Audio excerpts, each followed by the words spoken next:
My name is Peris Mbuthia, and today I'm honored to have Dr. Winnie Maina with me discussing about a very important topic that is in my heart, honestly. And I've been thinking about it, and I thought I needed professional to come together and help us just unfold this whole thing. What is this thing that has been in my heart for quite a minute?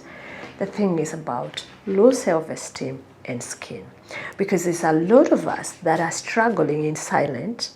We have very low self-esteem because we believe that we don't measure up. Our skin don't measure up. We don't show up the way we think we should be showing up. Why? Because social media has maybe made us believe that we're not beautiful because everybody we look at is beautiful than us. The social media has made us believe that our skin has to always be perfect. As maybe Dr. Winnie Maina would tell us, is skin supposed to be perfect or is it supposed to be healthy? I don't know. She'll tell us. By the way, why did you become a dermatologist? Let's start there. Winnie Maina. You actually spoke to me. Yeah. Because this is a very personal narrative and it's a very good thing that you're doing. Is education. We all have different stories and emotional wellness, mental wellness. That is what you're looking for. Most of the time, the skin issues, by the time we see patients, it's not the pain. Very few skin conditions have pain. Most of them come because of how they feel about themselves. Do I have pimples? I have eczema. I have hyperpigmentation, something. It's about how they feel. I'll take you a little back by where I got the inspiration for dermatologist. And this was nothing close to what I intended to do. Serious? Believe it. Wow. Up until about 5 years, I was forecast I wanted to be a pediatrician in my higher learning. Wow. Honestly, that is what I wanted to be. You felt that was your call? That was my call. Those people who have interacted with me in earlier years of my work or training, they knew anytime in the accident and emergency department, if a baby was brought, is Dr. Maina available to, get us a cannulation? That was me and babies. But you have that personality. You look like you have that nurturing sort of personality. Yes, so you'll get the calls from the ward. Is Dr. Maina the outpatient? Ask her just to come and, fix a line for us. Wow. There was such a big connection between me, mothers, and the babies. I was sure, Peris. That was your path. That was my path. What changed it? Not until about the COVID season. I had gotten my last born son in the year 2019. That was about November. So COVID hit around February. So there was a lockdown in March. Yes. In March. Yeah. So this time we are home. Exactly. It was about exploring new recipes, exercise new things, but I have a baby. So much of the energy I was driving it with either cooking, having new things, exploring new things. But this particular morning I woke up, I had quite a number of pimples. Today is 1, tomorrow is 2. And this is something that I had never experienced even in my teenage years. Yes, now I started relating to my sister who, till up to date, struggles with acne. I could remember my mom always telling her, don't worry, it's a stage, it will pass. And her acne is not simple. It's acne now. Now that I do this, I can relate to how she feels. Yeah. So what happened during that season, something just changed. I have a pimple today. I have a pimple tomorrow.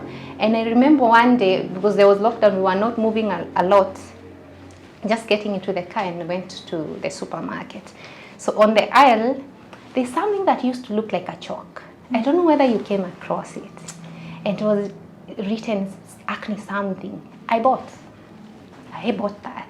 Wow. The doctor in me, the medic in me, I bought that. So I went home. Today I apply. I wake up tomorrow and look in the mirror. Still there. They're actually more. So fast forward, I eventually got in touch with a dermatologist, and that's when they started to explain to me. I was indulging. It was about recipe after recipe.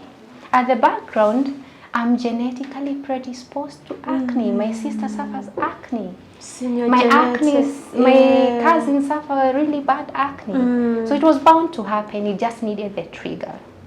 right? True. So I went into learning, research after research. I reached out at some point to my sister who had traveled. She was like, try a product called CeraVe. I'm like, what's CeraVe? This was the very first time in my early 30s getting to hear about skincare. You can't believe it. At early 30s. Yes, I can believe you. It was the same for starting me. to get to hear skincare. So anytime I have a habit of reading, so she's like, try this, I read. Try this, I read. So it became very interesting. So every time I'm going to unpack what's happening to me, the science was just amazing. The science of skin was just amazing. Eventually, my dream switched. My passion switched. My interest switched. It was now skin. It's something I'm enjoying to read, but it's a story that is very relatable. Got you. Here we are. You went back to school and said, now I want to major in these. Went back to school. I wanted to major in dermatology. Wow. Now, why so?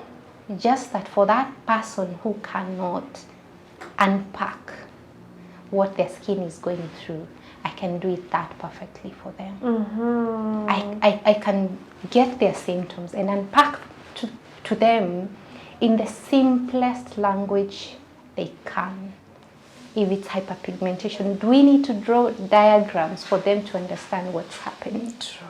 If it's acne, do we need even pictures to illustrate to them? We basically unpack, help them understand, manage them, and win their self-esteem all over again. It's true. Honestly, yeah. So that's the story. So that's the story, and that's how now we got this beautiful doctor. Yes, excited. Who is now always excited many about people. anything skin. Yeah. We will speak about it. Mention skin, I'll jump, and we can have this conversation. Wow. Yeah. You know, there's a myth that that people think self-esteem only happen more to women than men when it comes to skin. Okay. I call it a myth. Would you say it's a myth too? Totally. Tell us why. If I would go back, if I would open the directory of my patients here, you'll be shocked. Initially, it could be there is a lot of cultural changes towards trends and how people feel about themselves. Blame it to the growth, internet, social awareness, personal awareness. When I started my practice in the year 2022, 80% of my clientele were women. Men were lagging behind around 20. I was just doing some analysis some months ago. We are at 50-50.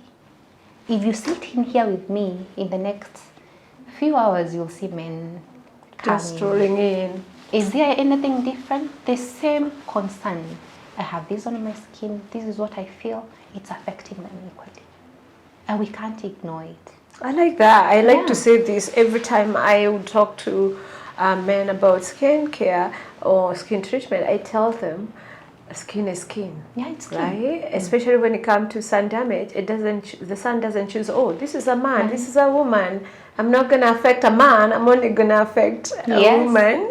Yeah. And so I'm glad that you're saying this is not just a women thing, because I tend to feel like when people are even talking of skincare, it's like they're addressing more women than they're addressing men. And so a lot of men has been left behind, because it's only lately that men have started thinking, oh, I think I need to take care of myself too. I would hear men bringing women in my clinic and saying, oh, a blotter. I go, why her, not you? And they go, I need this. Mwanaume ni kupalala. Why do I need to be? Why do I need to be coming to a medical spa for? And then I would educate them from there. It's not, you're not coming here because you're sick. Sometimes we come to see a doctor just because we want to prevent. Yeah. You know, I think, can you explain that? Because I think a lot of people have this ignorant sort of mentality that we only go see a dermatologist when we already have a problem. Yeah, and there's this shift that we need, and I applaud you for that particular reason. It's skin health. I call it skin health. Skin health does mean I have a problem. You can walk in, have a consultation, because you basically want to know how to take care of your skin. Skin is the largest organ of your body, Exactly. so to speak. Exactly. If you're taking care of your kidneys, you're taking care of your liver, you're taking care of your... You actually go for an annual wellness checkup. Why does that annual wellness checkup doesn't include a visit to the dermatologist and to ask them, hey, how can I take care of my skin? Right? Yeah. People go to general doctor to know their kidney are functioning Yes. well, while my heart is doing what it's supposed to do. But when it comes to skin, we just leave it to fate. We wait for the trouble. Right. And trouble means you're waiting for a symptom. I'm sure you've interacted with gynecologists. Yes. And the I'm notion going through was... menopause, so gynecologist and me. The notion was initially you don't get breast cancer in men. Right? So anytime we approach the cancer month, we are advocating for screening and all that, it was meant For women. Can you imagine? Do we have statistics of men with breast cancers? We do. Yes. Because as a baby, Yes. you're both born with breast, right? Absolutely. The breast tissue is there. It's there, the breast tissue. So the question is health.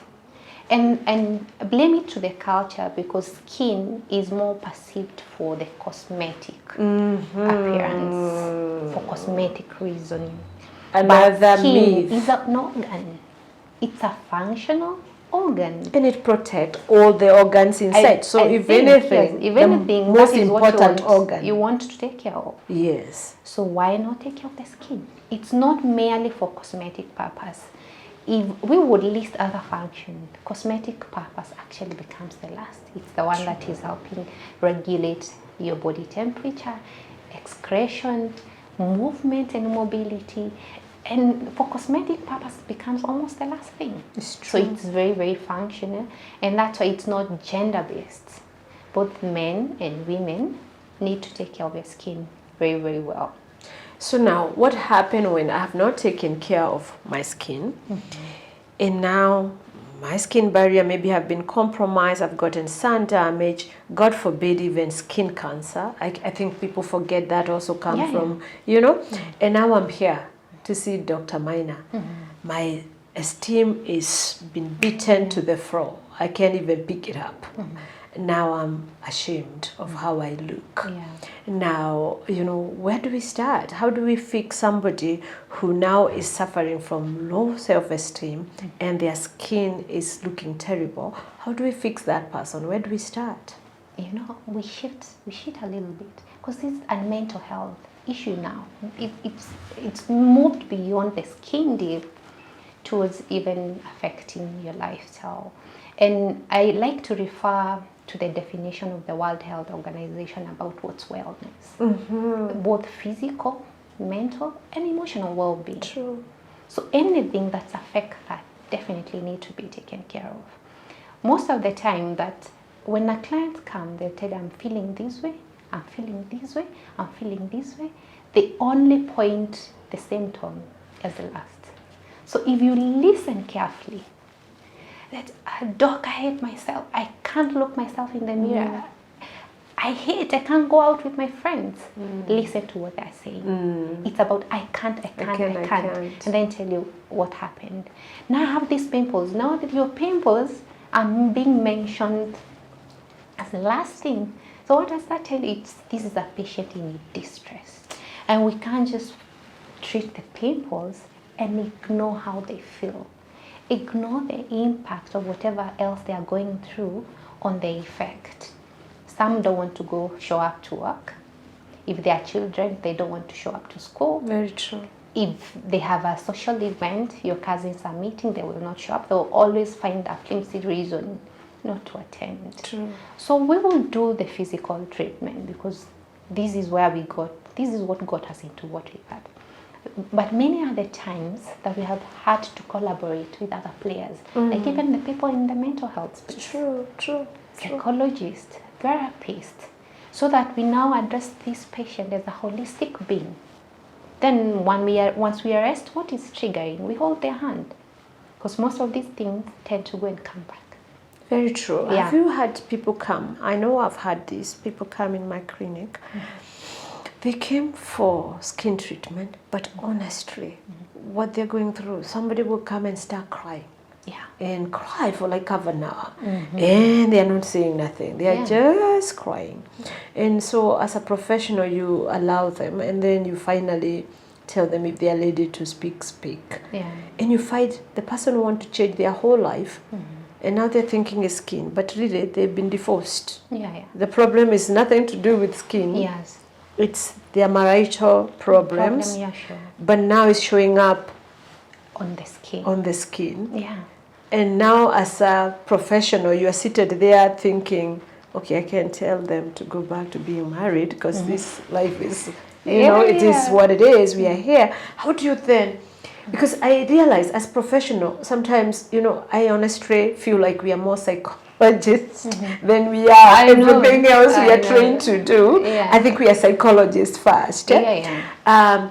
What do you do when somebody like that come to you? Now, again, they are going maybe through divorce, their child is sick, now they're going through menopause, you know, because I know, you know, when you're going through menopause, your skin hormones are all over, so it doesn't matter what good skincare routine you're doing, you could wake up today with pimples from here to there, or sometimes you're starting to get facial hair, you know, discoloration, you know, because of inflammation in your body, things like that. Now, for somebody like that, assuming somebody like me, let's even use me as an example, a 51-year-old woman come to your office crying because maybe they're going through divorce. Because a lot of people during that time is when they say they're going through middle life crisis, but later they're going through maybe menopause, and now all of a sudden their husband don't get it, their children don't get it, their family don't get it, their neighbor don't get it, their boss don't get it,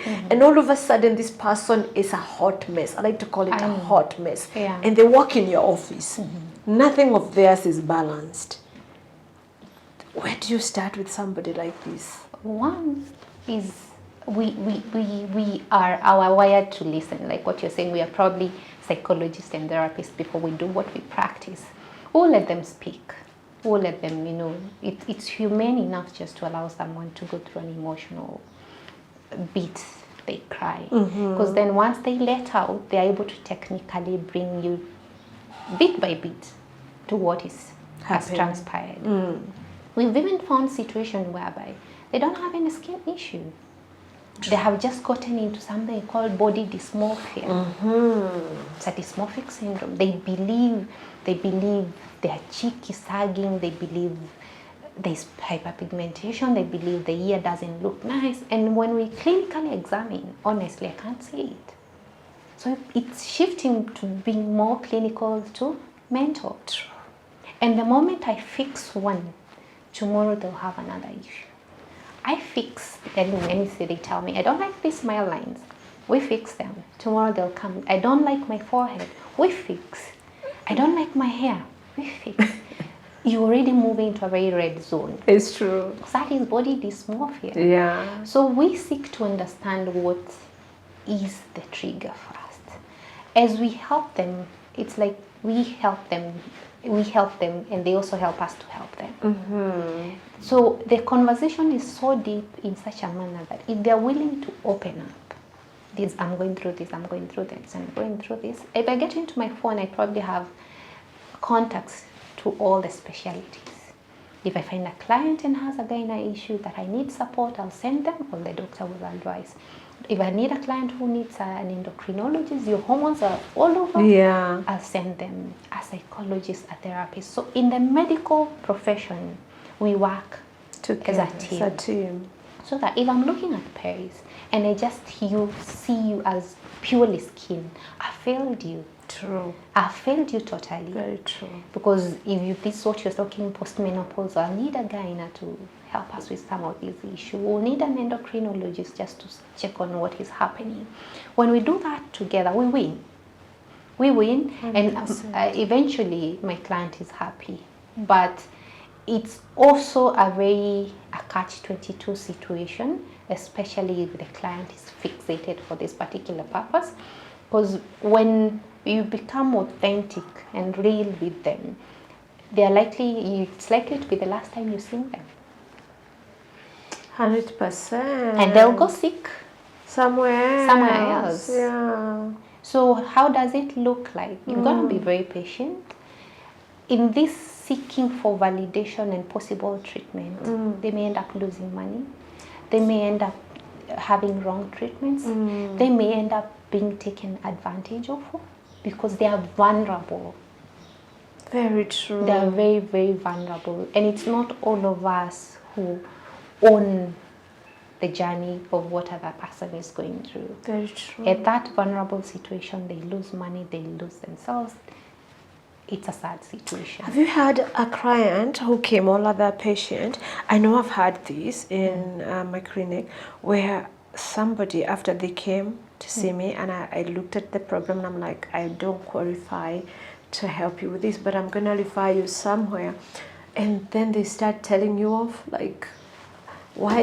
Yeah. What do you mean you don't qualify to do this? I came so you can help me. You cannot be sending me to somebody. But then you try to explain to somebody, if I do this to you, I be doing you injustice, because I'll just be putting a bad aid to the problem, but the real problem will not be solved. So you need somebody who can help you to solve the real problem, the root problem, so you can get better. What do you do when you find people like that who are on denial? Like right now, there could be somebody listening to you, even somebody who read my book and see what Dr. Maina said, and they'll be on denial, and they're like, I need what I need when I want it. I want to go to Dr. Maina now, and I want Winnie Maina to prescribe me that pill that I can take right now, right here, and tomorrow I wake up feeling better. What do you do, and what would you tell that person? In all humanly possible way, we avoid the clients pushing us against the ethics of practice, honestly. Yeah. I have had scenarios where clients tell me, you're not referring me because I believe in you. Yes. I know you can do this, but I personally know I can't deliver. So it's totally unethical for me to go in and fix, right? So a conversation at personal level with this client eventually will lead us to where we're going through. We don't dismiss them like people who are rogue or people who don't even care or people who are insensitive. Because they believed in you, Peris, by the time they came in. True. If they believed in you, they will believe in your referral. They will believe in your recommendation. Because you're just being honest. You're just trying to remain in the ethics of practice and being human possible in such a manner that you're not causing me more damage than why you found them. True. Remember, the skin, it's how they're feeling, right? So it's possible to touch and leave them feeling miserable than they came in. So you lose. 100%. Take your time, have a conversation with them. Yeah. Tell them this is the reason why I need to refer you. As long as the information is put across with clarity, they'll find help. Now, my other question would be to that young teenager, young adult who's listening to us right now, and is right now crying, crawling somewhere in their room, saying, they don't understand. They don't understand. I can't face the world like this. When people see me, all they can see is my skin, whether that would be maybe they are suffering with eczema, whether that is they have acne, whether that is the sun damage, whether that is whatever it is that they're suffering. That teenager, that young adult who, you know, how they look at everything. To them, that age is, their look is everything. It's everything, What would you tell them? One, there is help. It's okay for them to feel that way. Because the season, it's honestly what they're feeling about it. There is help. There are professionals to help. There are therapists to talk to. There are dermatologists to treat and all that. But above that, we allow them to fix the energies from their look. Their look doesn't define them at this particular point. You got it. Yes. Their look doesn't define them. Some of these conditions they are going through season. With the right help, guidance, they'll feel better. But I'm sure beyond their skin, they have something better for them. They just need to refocus energy to the right thing. Are you good in football? Are you good in athletics? Are you good in swimming? Refocus the energy as we help help us help you. So that you shift the energy from what is feeling like a mess and do something that revives you, makes you feel better. Remember, the stress, the anxiety, all these things make actually most of the skin conditions worse, because there's a lot of hormonal issue, relationship with skin, you know, the cortisol, the hormones and all that. So the skin issue is likely even to get worse. True. Because of the situation. If they just slightly shift their energy and focus from, this is how I look bad, go play football, go swimming, go hang out with friends. Whereas we help them on this other side, they end up doing very, very well. Wow. Yeah. Now the last question. In the world we live today, it's all about everybody has grass skin. When we go to TikTok, grass skin. Nobody has, everybody's smooth skin. In fact, where we are right now in Kenya, everybody has become light skin. We do not have any dark skin anymore. When you go to Instagram, TikTok, Facebook, we've all become wazungu. Now, there's that child who is obsessed with looking at these people online who we call influencers, and they idolize them, like, I want to look like so and so. Their skin is so perfect. Why can't my skin look like this? Mom, I need all that skincare product to look like this. What would you tell to that? Because, and it's not only young people. I'm finding that even grown-up adults, they're suffering these. Like, you literally think the people on social media look exactly how the filter is making them look like, right? So what would you tell these people? Because clearly I'm having people coming to tell us, I want to look like this. Now, for us professionals, it's becoming next to impossible. We cannot make anybody look like someone with filters, right? It's not possible. But I'm sure they're coming to your clinic with a photo telling you, I need to look like this. I need this shade. Picture perfect. I need this smoothness. Picture perfect. Yes. What do we tell them? We do need to give the right information. Filters will come. We need to let them do the job. And we normally say filters will do the job.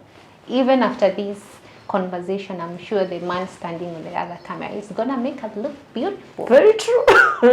We can't lie, right? True. So filters are going to be here for longer or even get better. From a professional perspective as a dermatologist, there's nothing like perfect skin, even for myself. We go for healthy skin. We go for healthy skin. Skin health. If it's some radiance you're improving, there are things that I can professionally guide you to improve the radiance, right? Are you looking for healthy skin? And healthy skin is beautiful irrespective of its color. Very true. Be it a type 1, type 2, type 3. Like you're saying type 3, type 4, type 5, you rarely see it on the socials. But when I walk around, I see type 3, type 4, type 5 quite often. Right. That tells you the filters are doing a good job. Very. So you might see a photo, you love it, I want to be like this. I always challenge them. You know, they come in and they're in their 20s, teens. I'm like, I'm really looking forward for the day you will meet that person. To realize that they don't look how they look. Purpose to meet them in person. Yeah. I tell them, go out of your way. Find out where you can find them in person. And you will clearly see this is not what you see. So filters are going to be here. They're going to do the job. We're going to look beautiful on filters. But the reality is we need to maintain our skin health. So we cannot make you look picture perfect at the expense of your skin health. If I'm getting you to get a glass skin, a picture perfect skin, I'm likely to alter the physiology of your skin. To get off that melanin that you don't like, the repercussions gonna be dire. Very true. And professionally, we honestly wouldn't want to get that bit. Very true. I really appreciate you. Thank you so much. You know, this has been very good. And, you know, the stories we tell ourselves, the whole point of this conversation that me and you are going to start having is just to let people know that the story we tell ourselves when we look in the mirror, they're not true. Most of the time, they're not true. Yeah. We are looking in that mirror and we're judging ourselves based on other people's eyes. Yeah. But if we can focus the same look internally, and realize who we are in the core. Yeah. Like what you said, shift your focus from what people are seeing, Yeah. from what people are seeing to what you are seeing. Because I think, to me, that's where we win. Yeah. When we start looking at ourselves, like the Bible says, we are fearfully and wonderfully made. So if you look yourself in from that angle, it's not about, like when I look at Dr. Winnie Maina now, she looks so beautiful, she's youthful. Now imagine me trying to look like you. I cannot, there's no way I can wind the clock to be your age, right? Yeah.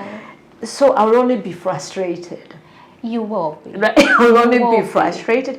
But the truth of the matter is, I can only be Peris. Yeah. I can never be Winnie Maina. And Winnie Maina can only be Winnie Maina. I can be you. The moment we accept that and we realize that that is where our strength is, then we own it. We sort of minimize the voice. The voices. That is so amplified, telling us that we need to look perfect. Or we are not enough. Because, thank you, because there's nothing like perfection. Absolutely. In this world. I like what you said, and it's true. We focus on skin health. If we have a healthy skin, we have a healthy body, we say thank you, God, and we face the world strong. Better. Thank you very much. Thank you so much. I appreciate you. Continue having that conversation. Yeah. We really need it. We really need it, especially for and we need a voice like yours that people can trust, and people who are passionate about not only changing life but also adding value. Adding value. Yeah, absolutely. Thank you. Thank you for coming. God bless you. Bye.